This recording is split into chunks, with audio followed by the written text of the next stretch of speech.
Le prophète Mohammed, que la paix et la bénédiction d'Allah soient sur lui, est l'une des figures les plus aimées et les plus respectées de l'islam et sa vie est un exemple à suivre pour tous les musulmans.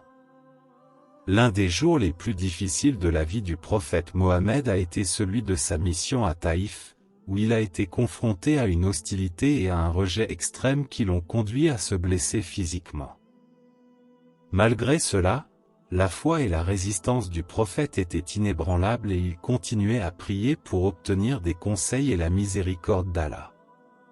Cet événement offre de précieuses leçons de persévérance, de patience et de confiance dans le plan d'Allah.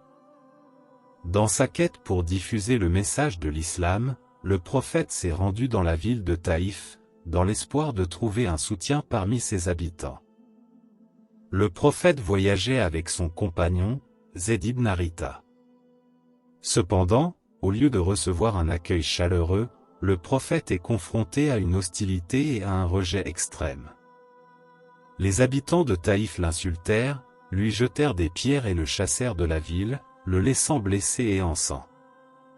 Ce fut l'un des moments les plus difficiles de la vie du prophète Mohammed, que la paix et la bénédiction d'Allah soient sur lui.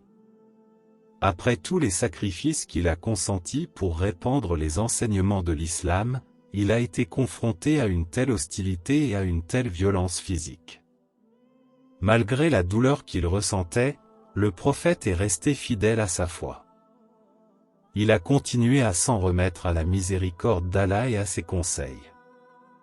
Alors qu'il quittait Taïf, cherchant la sécurité des montagnes avoisinantes, il pria Allah en lui demandant de l'aide et des conseils.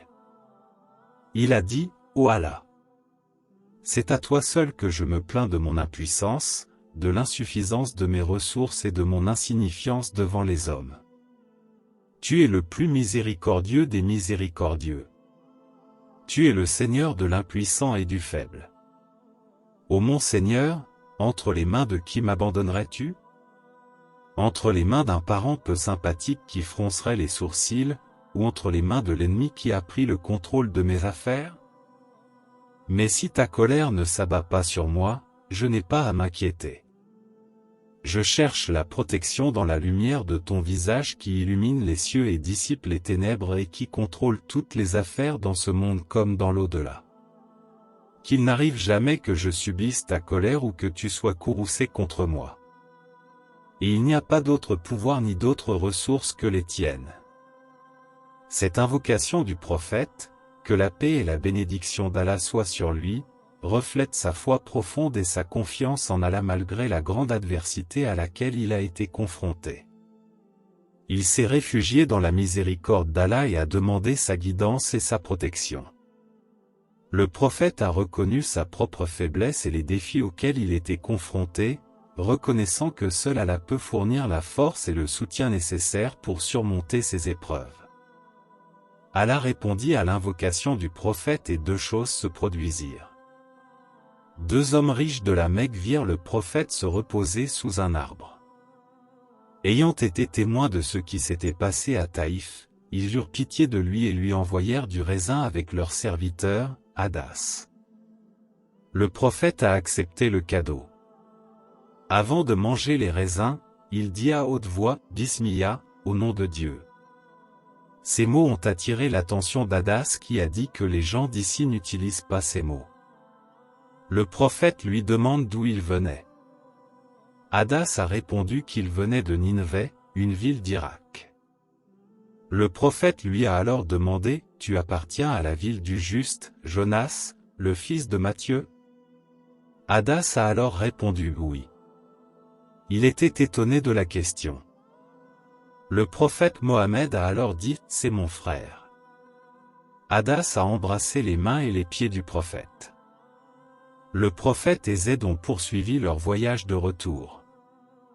L'ange Gabriel vint à lui à un endroit avant la Mecque appelé Qarn al-Manazil. L'ange Gabriel lui dit « Allah, le Très-Haut, a entendu ce que votre peuple vous a dit et comment il a réagi à vos paroles. Il vous a envoyé l'ange des montagnes, pour que vous en fassiez ce que vous voudrez. » L'ange des montagnes a salué le prophète et lui a demandé la permission d'écraser les habitants de Taïf entre les montagnes. Cependant, le prophète Mohammed a refusé et à la place, il a prié pour qu'il soit guidé en disant « J'espère qu'Allah fera sortir de leurs reins des gens qui n'adoreront qu'Allah et ne lui associeront rien d'autre. » Cette réponse reflète la compassion et l'intérêt du prophète pour les habitants de Taïf. Malgré les mauvais traitements qu'ils lui ont infligés, il a reconnu qu'ils étaient égarés et qu'ils avaient besoin d'être guidés. Et il a prié pour leur rédemption plutôt que de chercher à se venger de leur cruauté. Cette compassion et cette miséricorde sont au cœur des enseignements du prophète et continuent de servir de modèle aux musulmans d'aujourd'hui. La réponse d'Allah à l'invocation du prophète met en évidence le pouvoir de la supplication et la foi inébranlable qui a sous-tendu les actions du prophète. La miséricorde d'Allah est infinie et il répond aux prières sincères de ses croyants avec amour et compassion. Ce jour-là, à Taïf, fut en effet l'un des moments les plus difficiles de l'histoire de la vie du prophète Mohammed, que la paix et la bénédiction d'Allah soient sur lui. Mais elle a aussi démontré sa force de foi et sa patience. La confiance inébranlable du prophète en Allah et sa compassion pour les autres servent de modèle à tous les musulmans. La réponse à son invocation reflète le pouvoir de la supplication et l'infinie miséricorde d'Allah, offrant espoir et réconfort aux musulmans confrontés à l'adversité et aux difficultés. En cherchant conseil et force auprès d'Allah et en faisant preuve de compassion et de patience face à l'adversité, les musulmans peuvent imiter l'exemple donné par le prophète Mohammed, que la paix et la bénédiction d'Allah soient sur lui, et trouver du réconfort dans les paroles du Coran. En vérité, l'aisance vient avec les difficultés.